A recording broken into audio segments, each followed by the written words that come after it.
Hello and welcome to At Home in Iowa City. I'm your host, Katie Roche, and I'm joined in the studio today by the new City Manager, Tom Markus. Welcome. Thank you. Nice to be here. Well, thanks so much for sitting down with me today. I know you're new to the city and as the City Manager, but you're also a new resident in Iowa City. We originally moved in to the Hotel Vetro, and we stayed there for about 3 weeks. And now we're immediately across the street in the condominium project where we've taken up residence for the time being. So that must have been a nice view of the city. It was a wonderful view of the city, and we got to hear all of the activities down in the Ped Mall at various times of the day that occur in the life of a day in downtown Iowa City. And you were formerly the City Manager of Birmingham, Michigan. That's right, Birmingham, Michigan, which is a suburb of Detroit, but originally was its own community, its own city. And then the suburban area grew out to Birmingham.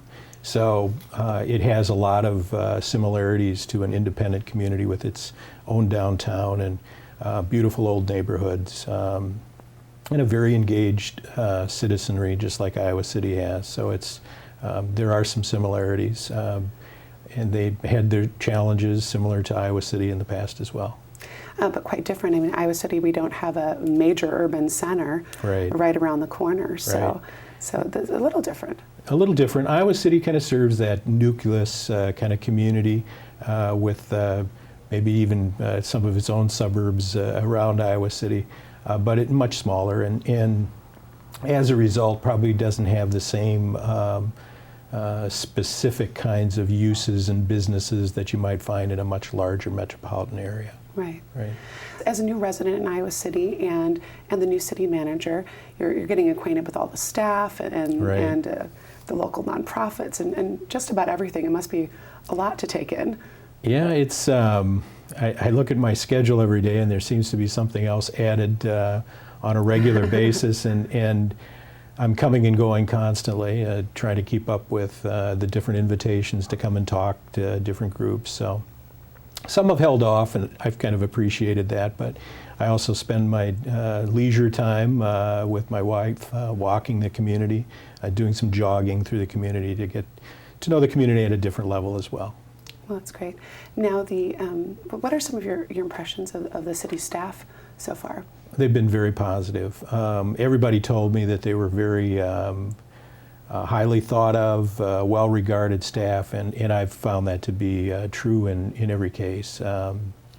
Very dedicated, very hardworking, and really desired to do the right thing for the community has been my impression. Yeah, I think that we've got a wonderful staff here, and of course, Iowa City has been faced with a lot of challenges in the last years. We, of course, had the tornado that hit the downtown area, and then 2008, the flood that really devastated the community, and we're still bouncing back from that and healing from that. So those are some past challenges that are going to be challenging us in the future, but what are some of the challenges you see facing Iowa City going forward? Well, I think a couple things that the City Council and the interview process kind of challenged, I think, all of the candidates to consider was economic development. And I think, in many respects, that's the whole issue of how much taxes our residents and businesses are paying. And if we can grow the tax base, maybe that can offset some of those tax impacts to the residents and businesses. And I think the other thing that the council was interested in is really trying to get a focus on where they're headed, trying to focus on a strategic planning kind of effort, finding out what the community's major concerns are, and then taking those and developing a strategic plan from those surveys of citizens' interests and trying to develop a plan for going forward. And so that initiative is on our agenda, and hopefully we'll be able to accomplish that before we just started our new calendar year, but before the end of the calendar year, that hopefully we'll have that put together. Well, I've definitely seen how community input has been taken into consideration in city plans in the past with our transportation planning in particular, trails planning and things like that. So it's wonderful to know that there's going to be outreach to the community for that input. Right, and as you know, this is a very engaged and citizen community that really does speak their mind and isn't hesitant to tell the elected officials or the staff what's on their mind. So we do hope to engage them, probably in a little different way than what might have been expected, in actually getting into every household through the citizen surveying process. And depending on which direction we go with surveys, maybe having the ability to do some comparisons with other jurisdictions, not just in Iowa, but across the country, and seeing how we compare with those kinds of questions and the answers that our citizens give us. And then again, migrating that information into an actual planning effort. And how far ahead might a strategic plan look? Well, because it's so critical that you consider the environment in terms of strategic planning, I think usually it's a 3-year kind of window, and maybe a little longer, but I think the initial effort will be in that 3-year range. So, okay. Yeah. Now, the annual budgeting process is underway, and we always get a lot of citizen feedback during that time. People come in and advocate to the City Council for items that they are particularly passionate about, or things that they definitely don't want to see happen. So what are some of the highlights of the budgeting process this time around? Well, I came into the process a bit late. In fact, the budget document had already been prepared, so rather than bring kind of my agenda in terms of how I would present a budget, we agreed that we'd stick with the current format. And so we've been going through the existing document as best we can and trying to present that both with Dale Helling, our current assistant manager, and the staff that is there, and working our way with the City Council through the process. I think one of the major things that has occurred is that the council is concerned about taxes, and the initial budget reflected about a 5.6% increase in taxes on a residential property. And so they've currently pared that back to about 3.6%. The actual tax rate has only gone up about 0.5%, but when you roll back properties, the residential properties probably didn't get rolled back quite as much, so the difference comes out of the property valuation in terms of that rise. And so we've had some feedback about the budget document so far, and last night, for example, we had the various agencies that wanted to approach the City Council and talk about their particular budgets and their issues and concerns, and so they made their presentations last night. And there was some pairing that went along with that as well. It's times are, I think, finally have reached Iowa City and Iowa that we have to look at things probably a little more prudently than maybe we've had to in the past. Iowa has probably sustained itself better through this period of time than obviously the state that I came from, Michigan, and some of the other states, not just in the Midwest, but across the country. So I kind of think Iowa's been very fortunate during the recession periods and has probably fared better and probably will come out of it better and earlier than some of the other states in the country. And I think that they've managed their state affairs, and the business community has sustained itself better probably than many other places across the country. And some of the discussions that are happening on the state level will help to inform some of the decisions that we make, I'm sure. Right, and there's been a change in probably the ideology of the governor in the state, and at least one of the houses of the state. So I think that there's probably some differences in direction. Whether they're actually achieved through the legislative process remains to be seen, but it's pretty clear that the governor has a different direction than our immediate past governor. So it'll be interesting to watch that and see how that plays out for cities and governments in general across the state. So throughout the country, cities in general are suffering in this recession. And as we were just talking about with the budgeting process at the moment, there's going to be some scaling back and some looking at property values. So property growth, the value of properties in our community aren't necessarily growing at a rate that they were in the past. People really considered investing in properties to be a really stable way to manage their money in the past, and we're really finding that that's not as true as it was. Right. We've looked at a number of different trends in terms of revenue trends that impact our community. And one of the things that we have seen is our property valuations have started to level off in terms of the growth. Usually what happens is in the assessment year you see a double-digit kind of increase in property valuation, and I think now for at least the last reassessment year that's dropped down to single-digit in the 2% range, and so that is starting to indicate that growth has really leveled off. And so until we see a return in that kind of growth, that is a concern, and so I think we're going to have to watch the expense side of the budget a lot more closely. And as most people know, it's difficult to get any kind of interest rate return on the city's investments, just as it is with your own personal funds. Trying to get a reasonable rate of return has kind of been lost for some time now. So we've lost that growth and that income as well, and that was substantial because the city does try to maintain reasonable fund balances for the cash flow and the ups and downs in that cash flow. So those are some trends. Pension costs have, on the expense side, we received actuarial reports from the state, and the police fire pension in particular has shown some pretty significant increases. It's about 25% this year. And going forward, it's showing double-digit increases for the 2 following years as well. The other thing that happened is that the city made some critical decisions in terms of public safety. They expanded the manpower in both the police and fire departments. They added 9 persons to the fire department and 6 to the police department. And so those costs are now kind of fully rolling out in the budget and will continue to do so in the future.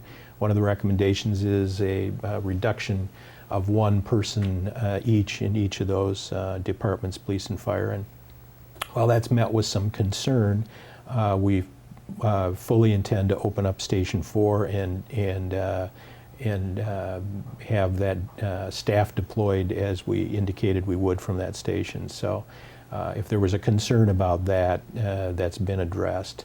Nobody likes to cut public safety, but that's where the major increases were coming from, and so that's why we returned to that particular portion of our budget in terms of some of the scaling back in costs.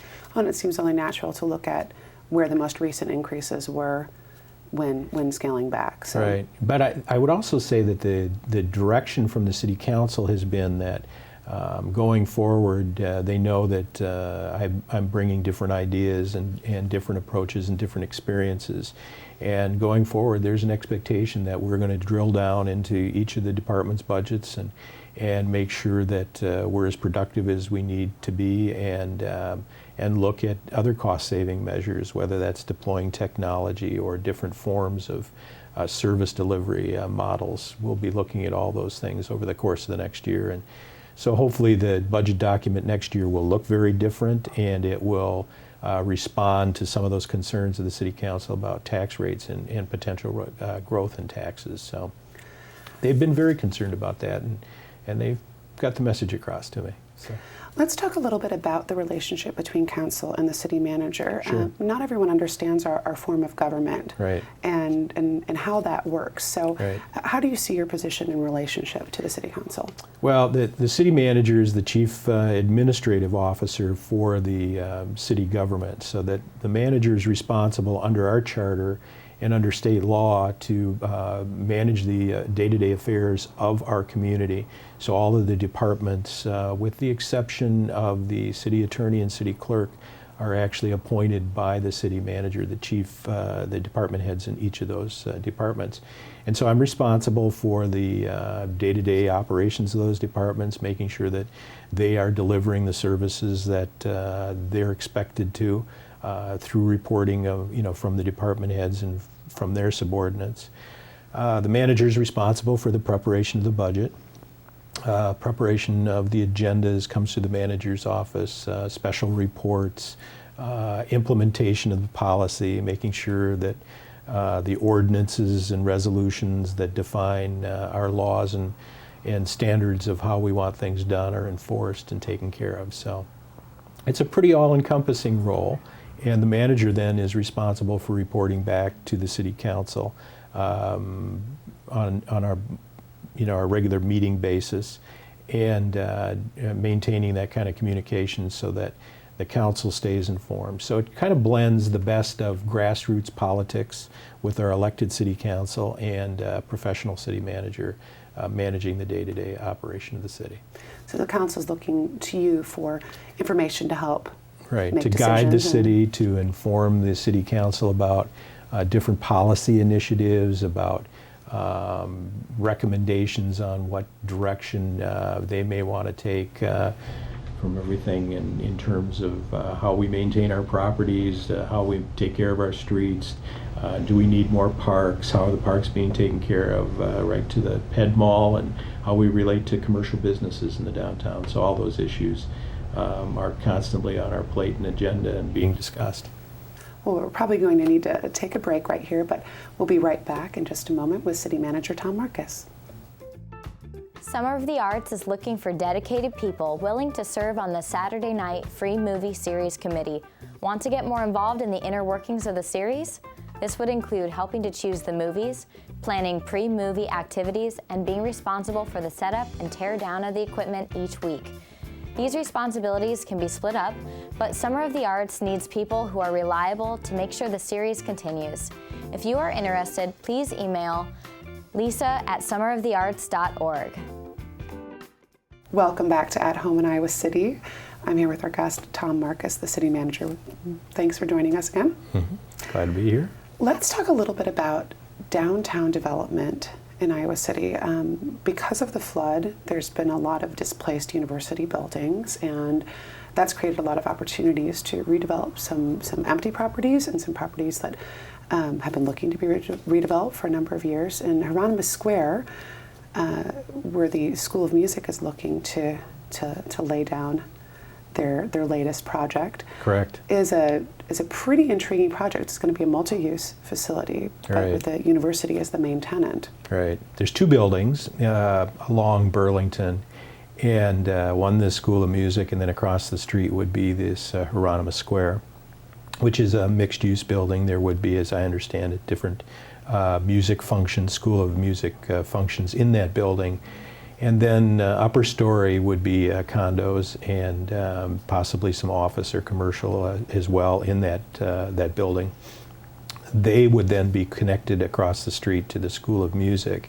But all of that has a real synergy that probably can be played off of the downtown very successfully in terms of entertainment venues, and then that connection to our restaurants and the area north of Burlington in the traditional downtown area. So that's one of the exciting projects I think that's occurring south of Burlington for the city, and much anticipated. And then there's the south of Gilbert project that's had much discussion as well. What's going on with that? I think you're referring to the River Crossings project, and of course, that's where a number of old city facilities were inundated by the flood of '08. You have the animal shelter and the fire training facility, as well as the, I think they refer to as the North Sanitary Sewer Treatment Plant. Right. And those facilities will be going away. And the old armory is already gone. I noticed that there's a big vacant lot there now. Right. And there's the potential for some significant open space right along the Iowa River, and then the potential to build some new mixed-use buildings, maybe some vertical high-rise, again with condos facing the river, which would be, I think, highly desirable for our community. So that has the potential, again, to bring some people into our downtown area and create some permanent residence that would support our commercial district in the downtown. And of course, then the other big announcement just before I started with the city was the extension of the Amtrak service from Chicago to Iowa City. And it was described as high-speed rail. I'm not sure how high speed the speed is, but let's hope it's over 70. And I think that creates another whole opportunity for the city in that downtown area south of Burlington. And I think it creates one of the things that's been a big motivator across the country in terms of development are these train stations and their potential to create transit-oriented development. So we're excited about that opportunity and the potential for that to kind of kickstart that part of community, the downtown area, and generate more activity and energy for the downtown. And it's kind of yet to be seen with the new governor, Governor Branstad, whether that project is going to see support. Well, he stepped out kind of early and indicated that he wanted to look at it and consider it. And while we're concerned about that, we certainly welcome his review. We think the conclusion of that review should be that it is supported and the extension would take place.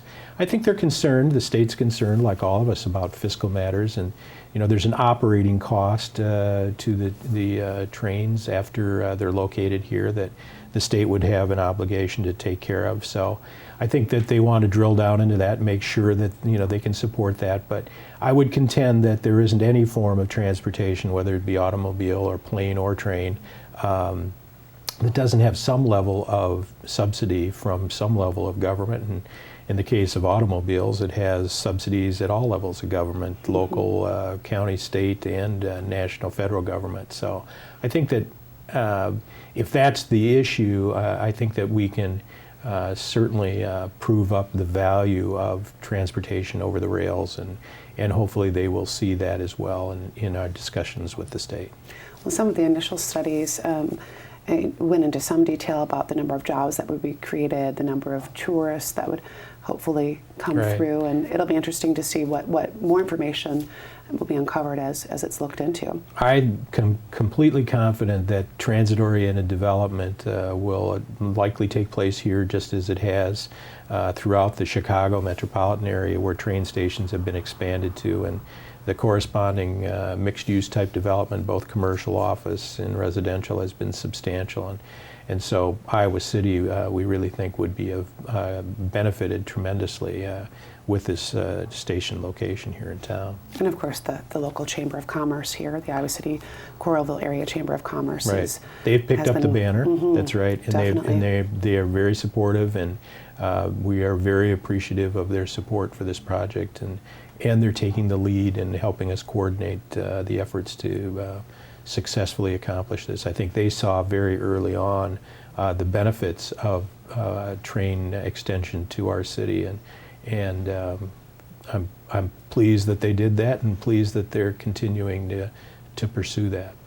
Now, throughout the country, the states that have been pursuing rail programs, that kind of always fell under the banner of green development. They were saying, let's take some of the impact off the roads. This is better for the environment. Right. What other green developments are we looking at in the state that you think might be opportunities for Iowa City? Well, there is, the discussion about the industrial park that the city has invested in and is currently developing, and the potential for a foundry location that would actually construct the wind turbines for the wind energy business. So that's something I've had one opportunity to meet with a manufacturer that's considering our location and talking about that possibility for Iowa City.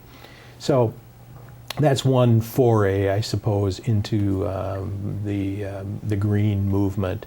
But that the green movement takes place in all forms, in terms of code design, in terms of construction of new housing and layout of subdivisions, and making our community walkable and bikeable, and really placing the emphasis on the pedestrian rather than the automobile, and maybe changing the priority of how we view our civilized communities in terms of what we prioritize.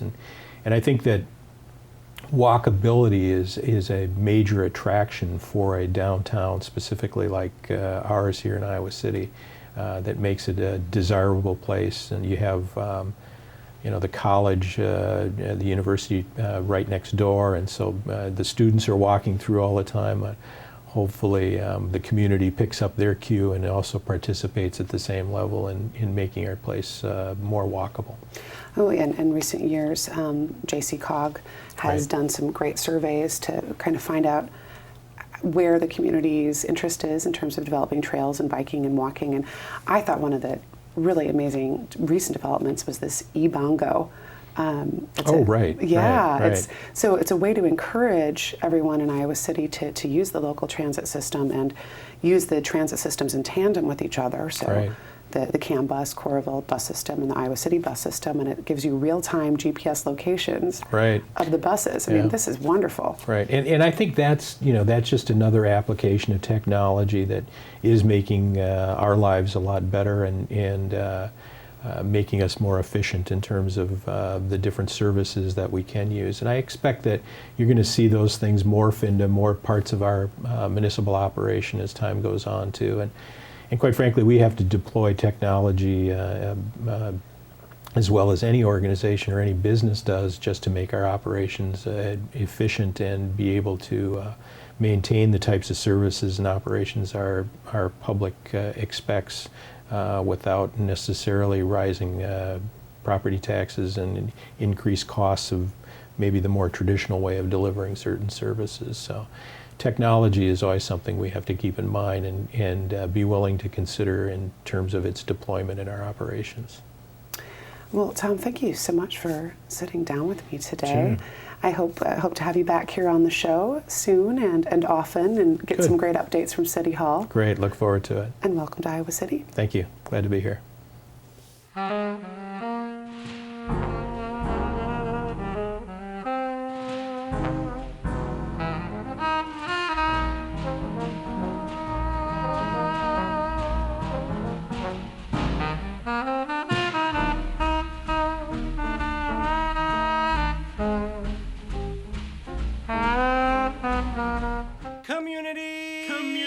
Community voice. Nah. Iowa City is whoa. Iowa City is Iowa City is Iowa City is nah. Iowa City.